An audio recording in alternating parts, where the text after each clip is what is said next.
गीता एक तरह से मेडिटेशन ही है, मतलब ध्यान ही है। जब तक कि हम इसे प्रैक्टिकल जीवन में अनुभव पर नहीं उतारेंगे तब तक कोई काम नहीं होगा।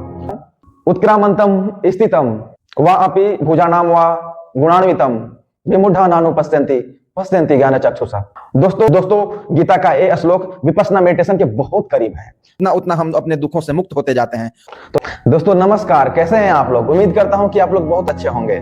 दोस्तों हमारा पिछला वीडियो देखने के बाद किसी ने हमसे पूछा कि आप मेडिटेशन पर इतना जोर देते हैं, ध्यान पर इतना जोर देते हैं, तो आप ये बताइए कि बहुत सारे लोग गीता पढ़कर दुख दूर करते हैं या फिर गीता पढ़ के अपना ज्ञान बढ़ाते हैं, तो आप क्या मानते हैं कि हम गीता पढ़ें या मेडिटेशन करें यानी ध्यान करें? हमको ये क्लियर कर दीजिए। तो दोस्तों श्रीमद् भागवत गीता में जो भी भगवान श्री कृष्ण उपदेश दिए हैं, जो भी भगवान श्री कृष्ण अर्जुन को अपना अनुभव बताए, ज्ञान के बारे में बताए, वो सब का सब कंफ्यूजन दूर करने के लिए ही था।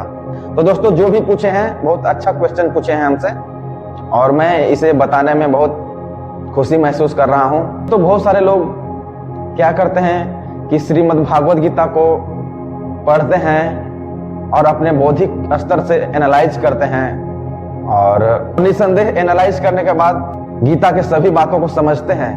बौद्धिक स्तर पर बहुत ज्यादा चिंतन मनन करते हैं, अपने विचारों में क्लैरिटी लाते हैं, अपने कॉन्सेप्ट में क्लैरिटी लाते हैं गीता के श्लोकों को पढ़ने के बाद। लेकिन दोस्तों क्या आप जानते हैं कि अगर हम गीता के श्लोकों को सिर्फ पढ़ें, चिंतन करें और विचारों में क्लैरिटी लाएं और सिर्फ इंफॉर्मेशन के तौर पर पढ़ें तो ये सही नहीं होगा। दोस्तों गीता एक तरह से मेडिटेशन ही है, मतलब ध्यान ही है। दोस्तों ध्यान और श्रीमद् भागवत गीता में ज्यादा कुछ फर्क नहीं है। गीता में भी थ्योरी और प्रैक्टिकल दिया हुआ है और जो हम ध्यान का मार्ग बताते हैं, विपश्यना मेडिटेशन बताते हैं, वो भी थ्योरी और प्रैक्टिकल का सामंजस्य है। दोस्तों श्रीमद् भागवत गीता को समझने से पहले आप दो शब्दों पर गौर कीजिए। एक चीज तो होता है चिंतनमयी प्रज्ञा यानी इंटेलेक्चुअल विजडम, और दूसरा होता है दोस्तों भावनामयी प्रज्ञा यानी एक्सपीरियंशियल विजडम। तो दोस्तों इन दोनों ही शब्दों का श्रीमद् भागवत गीता में और मेडिटेशन में यानी ध्यान प्रक्रिया में बहुत ज्यादा समझने में योगदान है। दोस्तों जहां इंटेलेक्चुअल विजडम यानी चिंतनमयी प्रज्ञा जो है वो बौद्धिक स्तर पर समझा जाने वाला चीज है, यानी वाद विवाद एनालाइज और विचारों में क्लैरिटी लाने के लिए, जिससे निसंदेह हमारा डाउट क्लियर होता है और विचारों में क्लैरिटी आता है। लेकिन दूसरी तरफ है भावनामयी प्रज्ञा यानी एक्सपीरियंशियल विजडम। दोस्तों एक्सपीरियंशियल विजडम में क्या होता है कि लोग सिर्फ पढ़ते नहीं हैं, सोचते नहीं हैं, चिंतन मनन सिर्फ नहीं करते हैं, एनालाइज ही सिर्फ नहीं करते हैं, वे साक्षात अनुभव करते हैं। दोस्तों चिंतनमयी प्रज्ञा और भावनामयी प्रज्ञा को एक उदाहरण से समझ सकते हैं। जैसे कि कोई आदमी रसगुल्ला के बारे में सुनता है कि रसगुल्ला जो होता है बहुत सॉफ्ट होता है, एकदम बहुत रस भरा हुआ होता है उसमें, और खाने में इतना मजा आता है, इतना स्वादिष्ट लगता है कि एकदम मिजाज बन जाता है, मतलब मन एकदम गदगद हो जाता है खाने के बाद। ये हुआ चिंतनमयी प्रज्ञा। लेकिन दोस्तों जब कोई आदमी वही रसगुल्ला को खुद से खा लेता है और उसे अनुभव कर लेता है कि रसगुल्ला वास्तव में लग कैसे रहा है, कितना मजा आ रहा है, तो ये जो खाना हुआ और उसको अनुभव करना हुआ टेस्ट लेकर, तो दोस्तों वो हो गया भावनामयी प्रज्ञा यानी एक्सपीरियंशियल विजडम। तो अब चलते हैं श्रीमद् भागवत गीता पर कि जब कोई आदमी श्रीमद् भागवत गीता पढ़ता है, सिर्फ बौद्धिक स्तर पर चिंतन मनन करता है और अपने विचारों में, अपने कॉन्सेप्ट में उन पढ़े हुए श्लोकों के प्रति विचारों में क्लैरिटी लाता है और एक्सेप्ट करता है जो बात श्रीमद् भागवत गीता कह रही है वो बहुत ही सही बात है और लोग उसे एक्सेप्ट कर लेते हैं। लेकिन दोस्तों सिर्फ एक्सेप्ट करने से और मान लेने से और चिंतन करने से और एनालाइज करने से नहीं होगा। जब तक कि हम इसे प्रैक्टिकल जीवन में अनुभव पर नहीं उतारेंगे तब तक कोई काम नहीं होगा। तो दोस्तों जब हम श्रीमद् भागवत गीता को अनुभव करते हैं, अनुभव करके जीते हैं, तो हमें शब्दों का फेर में यानी शब्दों के जाल में या फिर श्लोकों को याद करने का कोई ज्यादा मतलब नहीं बन जाता है। तो दोस्तों इन सभी एग्जाम्पल से हम समझाने का कोशिश कर रहे हैं कि गीता जो है एक प्रकार से मेडिटेशन ही है, ध्यान ही है। उसमें भी ध्यान की प्रक्रिया समझाया गया है। लेकिन लोग आजकल क्या करते हैं कि बौद्धिक स्तर पर समझकर चिंतन मनन करके एनालाइज करके छोड़ देते हैं। भगवान श्री कृष्ण श्रीमद् भागवत गीता में समझा चुके हैं, जैसे कि सांख्य योग, ध्यान योग, कर्मयोग, स्थित प्रज्ञ। दोस्तों ये सारा का सारा चीज विपश्यना ध्यान में कॉमन हो जाता है।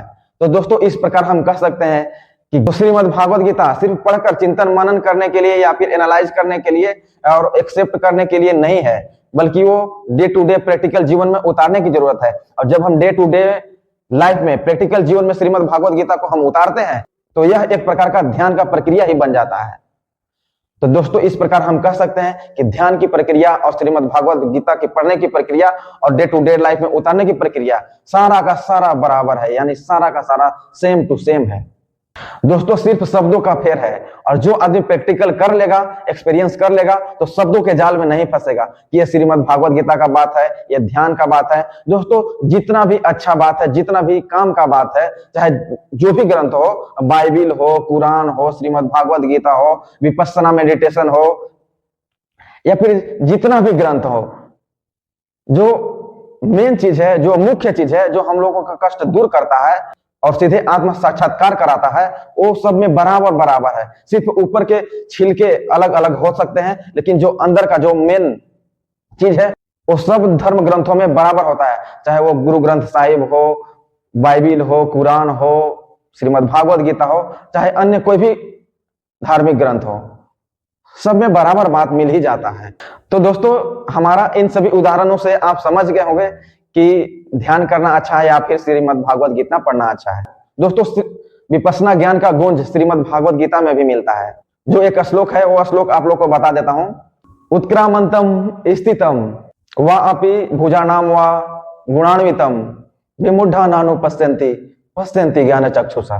दोस्तों इसका मतलब हुआ कि जो भी प्राणी, जो भी मनुष्य शरीर को छोड़ते हुए या फिर शरीर में रहते हुए या फिर भोग विलास में लिप्त रहते हुए सजग नहीं है, अपने अंदर के खटपट को नहीं समझ पाता है, वो जो होता है विमुढ़ होता है, यानी मूर्ख होता है, जो बेहोशी में जीता है, जिससे कोई ध्यान नहीं है, जिसे तीनों स्थितियों में, यानी मरते समय या फिर शरीर में रहते समय या फिर भोग विलास करते समय, उसे अंदर में जो भी घटनाएं चल रहा है, अपने शरीर के अंदर जो भी घटनाएं, अपने मन के अंदर जो भी घटनाएं खटपट चल रहा है, चोरी छिपे जो भी चीज चल रहा है, उसके प्रति, उन घटनाओं के प्रति बेहोश होता है, उसे विमुढ़ कहा गया है। और दोस्तों विमुढ़ा नानु पश्यन्ति पश्यन्ति ज्ञान चक्षुषा, यानी जो ज्ञानी व्यक्ति होता है, जो स्थित प्रज्ञ होता है, जो ज्ञानी होता है, जिनका ज्ञान का चक्षु खोला हुआ होता है, वो इन तीनों स्थितियों में, यानी मरते समय या फिर शरीर में रहते हुए या फिर भोग विलास करते समय या फिर कोई भी कर्म करते समय हमेशा सजग रहते हैं और होश में रहते हैं। तो दोस्तों गीता का ये श्लोक विपश्यना मेडिटेशन के बहुत करीब है। तो दोस्तों इस प्रकार हम कह सकते हैं कि श्रीमद् भागवत गीता पढ़िए या फिर विपश्यना मेडिटेशन कीजिए। अगर दोनों में से कोई भी एक चीज अच्छे से करते हैं या फिर दोनों करते हैं तो दोनों फायदा ही फायदा पहुंचाता है। दोस्तों उसी प्रकार फायदा पहुंचाता है जिस प्रकार अंग्रेजी दवाई फायदा पहुंचाता है। दोस्तों विपश्यना मेडिटेशन हो या फिर श्रीमद् भागवत गीता हो, यदि आप इन दोनों चीजों को अगर अच्छे से समझ लेते हैं तो वह अंग्रेजी दवाई की तरह एक्शन करता है। तो दोस्तों जैसे जैसे हम विपश्यना ध्यान या फिर श्रीमद् भागवत गीता का अनुभूति करते जाएंगे, वैसे वैसे हमारा बंधन खुलते जाएगा, वैसे वैसे हमारा शरीर और मन निर्मल होता जाएगा और हल्कापन महसूस होता जाएगा। हमें ये नहीं कि हमें विपश्यना मेडिटेशन या फिर श्रीमद् भागवत गीता का अनुभूति आज हो रहा है, इसका ज्ञान आज हो रहा है और हमारे बंधन या फिर हमारे दुख मिटने में 2-4 साल या फिर 2-4 महीने लग गए। ऐसा नहीं है दोस्तों। जैसे जैसे हम इसे अनुभूति पर या फिर दैनिक दिनचर्या में अभ्यास करते जाते हैं, वैसे वैसे हमारा बंधन खुलते जाता है, उतना उतना हम अपने दुखों से मुक्त होते जाते हैं। तो दोस्तों आप समझ गए होंगे कि गीता पढ़ने में ज्यादा फायदा है या फिर ध्यान करने में ज्यादा फायदा है। तो दोस्तों कैसा लगा श्रीमद् भागवत गीता पर और विपश्यना ध्यान पर मेरा ये वीडियो, कमेंट बॉक्स में जरूर बताइए। हमारे इस वीडियो को लास्ट तक सुनने के लिए बहुत बहुत धन्यवाद।